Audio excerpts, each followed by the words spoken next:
Buenos días. Seguimos con el libro Los enigmas pendientes.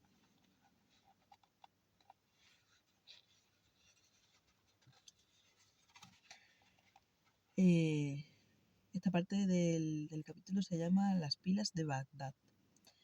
En el curso de unas excavaciones que se estaban efectuando en la colina de Rabwa, en Irán, en un territorio antiguamente ocupado por los partos, el arqueólogo Wilhelm Kohn encontró en 1938 unos recipientes en forma de jarrón, de arcilla clara, en cuyo interior estaba fijado un cilindro de cobre sujeto en la embocadura con asfalto.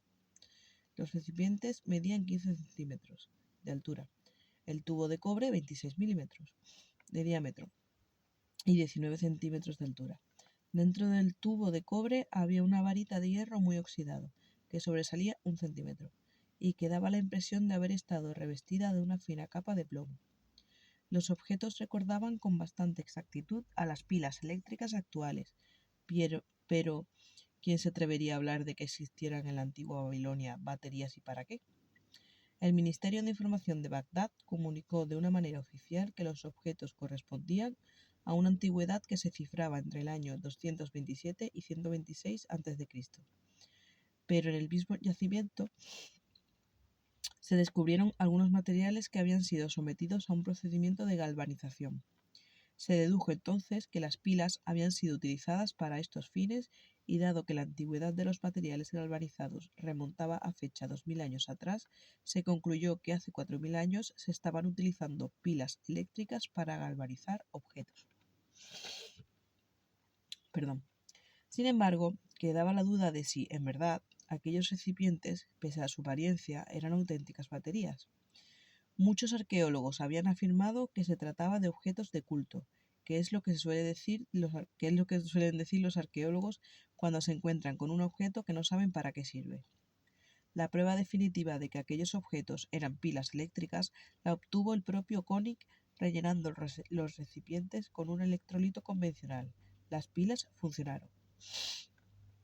Recipientes idénticos o muy parecidos habían sido ya encontrados con anterioridad y se exhiben expuestos en las vitrinas de algunos museos. Su utilización debió ser, por tanto, bastante generalizada, aunque debemos entender también que el secreto de su construcción sería guardado en los arcanos de los iniciados, a modo de magia técnica que por qué no iba a verla.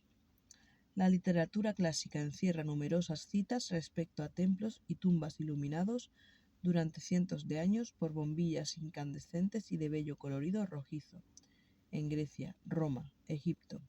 San Agustín, por ejemplo, contó el caso de una lámpara que no podían apagar ni los vientos ni la lluvia de Egipto, y otra en Antioquía que se mantuvo encendida más de 500 años. El templo de Numa Pompilio, en Roma, ostentaba en su cúpula una luz siempre encendida, y existen bellos relieves en algunos templos egipcios, en el de Hathor, por ejemplo, que muestran verdaderas bombillas de cristal, con un hilo incandescente dentro en forma de serpiente, las cuales están conectadas a unos cables que a su vez se hallan enchufados a una red.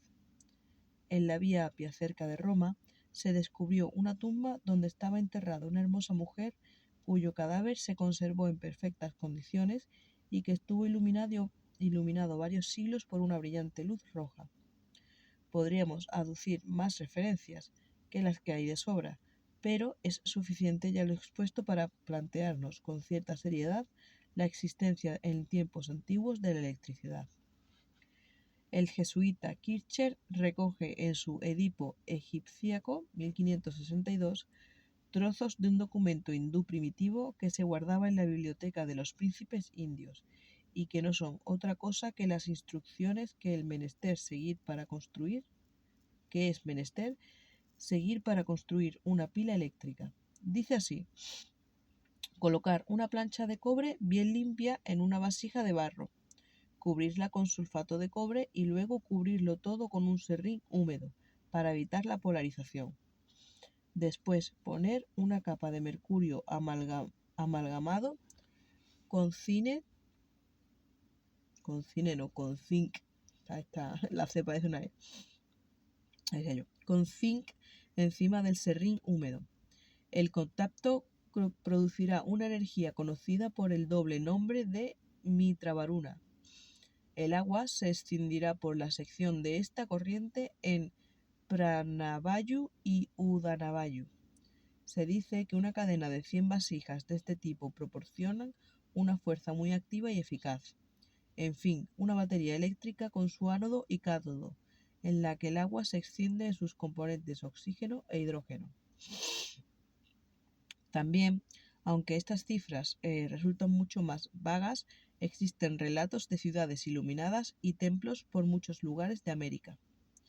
En las cavernas de la montaña Bayan Karaula, en la frontera chino-tibetana, los arqueólogos hicieron en 1965 un descubrimiento sensacional: 716 discos extraños de piedra con los que en un principio se creyó eran grabados.